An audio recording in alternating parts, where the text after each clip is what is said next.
किसी ने क्या खूब कहा है, विश्वास करने से ज्यादा मुश्किल ये जानना होता है कि किस पर विश्वास किया जाए और किस पर नहीं।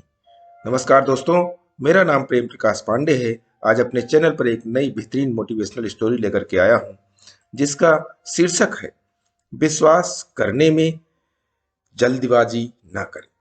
तो आइए, चैनल को सब्सक्राइब नहीं किया है, सब्सक्राइब कर लीजिए और सुनते हैं यह स्टोरी, जिसके जरिए हमें विश्वास करने पर जल्दीबाजी नहीं करनी चाहिए।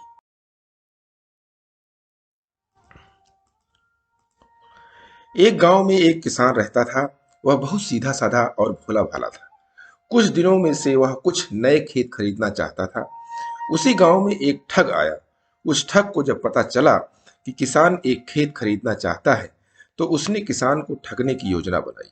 वह किसान के पास गया और बोला, किसान भाई, मेरे पास इतनी ज्यादा संपत्ति है कि मैं अकेला उसे संभाल ही नहीं पा रहा हूं। मैं चाहता हूं कि अपनी कुछ जमीन बेच दूं। क्या तुम खरीदना चाहोगे? किसान बोला, हाँ हाँ, क्यों नहीं।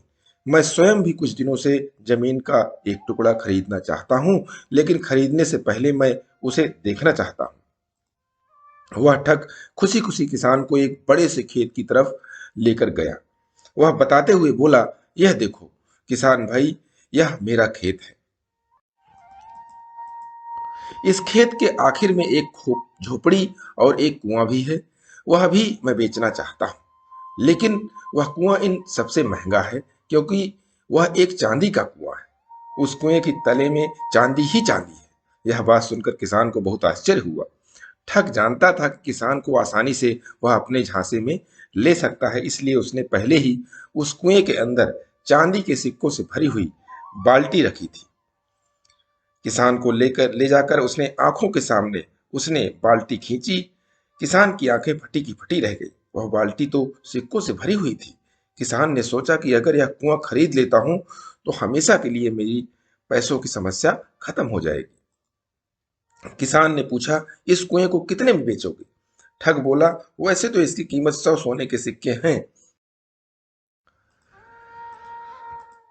लेकिन मेरे प्यारे किसान भाई, तुम सीधे साधे इंसान लग रहे हो, इसलिए मैं 25 सिक्के कम कर देता हूं। तो आप इसकी कीमत 75 सोने के सिक्के हैं, सिर्फ तुम्हारे लिए मेरे दोस्त। किसान कुआं खरीदने को तैयार हो गया और पैसा लेने घर की तरफ चल पड़ा। चालाक ठग भी उस किसान के पीछे पीछे उसके घर तक पहुंच गया। घर पहुंचकर किसान ने सारी बात अपनी पत्नी को बताई। उस किसान की पत्नी पढ़ी लिखी और समझदार थी। उसे लगा कि दाल में कुछ काला तो है। नहीं, काला तो नहीं है। उसने किसान से कहा, मुझे इस चांदी के कुएं वाली बात पर संदेह हो रहा है। क्यों न जीवन भर की कमाई इस आदमी के हाथ में देने से पहले हम इसे परख लें। आप इसे जाकर कहिए कि हमें पैसा जमा करने में 3 दिन का समय लगेगा, और यह कल आ जाए और यह कागज पर लिखकर कि वह कुआं इसका है और हमें 75 सोने के सिक्कों के बदले में वह कुआं बेच रहा है, और यहाँ आकर वह 2 गवाहों के सामने दस्तखत कर देगा। और अगर वह कागज देने से मना करता है, तो आप उसे सीधे सीधे बोल दीजिए कि कागज नहीं देगा तो कुएं के बदले हम 10 सोने की मुद्रा ही देंगे। और अगर वह कागज लाने को तैयार हो जाता है, तो इसका मतलब उसके बात में सच्चाई है। और अगर वह 10 सोने के सिक्कों में कुआं बेचने को तैयार हो जाता है, तो समझ जाइएगा कि वह एक ठग है। किसान ने उसकी पत्नी के कहने के अनुसार ठग से सारी बात कही। ठग चौंक गया और मन ही मन समझ गया कि किसान अब कागज मांगने वाला है। उसने बोला, ठीक है ठीक है, अगर तुम्हारे पास ज्यादा पैसा नहीं है, तो तुम मुझे 10 सोने की मुद्रा ही दे दो। अब किसान समझ चुका था, वह उसकी झांसे में आने वाला नहीं था। उसकी पत्नी ने इस बीच गांव के सरपंच को जाकर सारी बात बता दी। सरपंच 2 पहलवान लेकर पेड़ के पीछे छिपकर ठग का इंतजार कर रहे थे।